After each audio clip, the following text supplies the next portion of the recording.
Pour cette chronique, l'équipe jeunesse de la Griffe Noire vous a sélectionné 3 livres pour 3 publics différents. Et on commence par un best-seller du rayon jeunesse. C'est l'histoire de Lapin, bougon et farceur qui aime asticoter ours et manger ses crottes. C'est aussi l'histoire d'Ours, naïve et insouciante qui aime faire des bonhommes de neige, chanter sous le soleil d'hiver et sauver des lapins poursuivis par des loups. Et c'est encore l'histoire de Loup, affamé et pas aussi futé qu'il ne le croit, qui adore manger des lapins bougons. Mais c'est surtout l'histoire d'une formidable amitié entre un ours et un lapin. La suite de leur drôlatique aventure est prévue en avril 2017 et on l'attend avec impatience. Un coup de cœur unanime de l'équipe jeunesse de la Griffe Noire. La suite de la sélection, c'est Mélanie qui vous livre son coup de cœur du moment.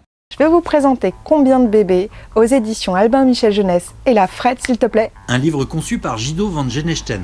Merci. Un joli petit album pour les tout petits, pour les enfants de 3-4 ans. C'est tout simplement des présentations d'animaux, de maman chat, de maman canard qui attendent des petits. Et la grande question est de savoir combien ils vont en avoir au final. C'est super mignon. Pour les tout petits qui vont avoir des petites sœurs, des petits frères, au moins ça permet un peu d'aborder le sujet. Et on termine cette chronique avec un livre pour les plus grands. David Walliams, en digne héritier de Roald Dahl, s'en donne à cœur joie dans ce nouveau roman, Les enfants les pires du monde.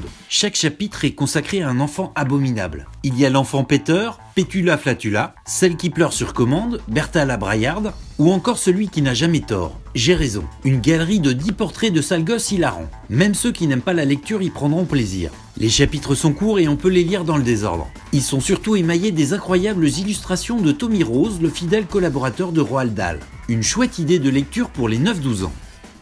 Voilà, c'est tout pour cette sélection jeunesse. Bonne lecture à tous.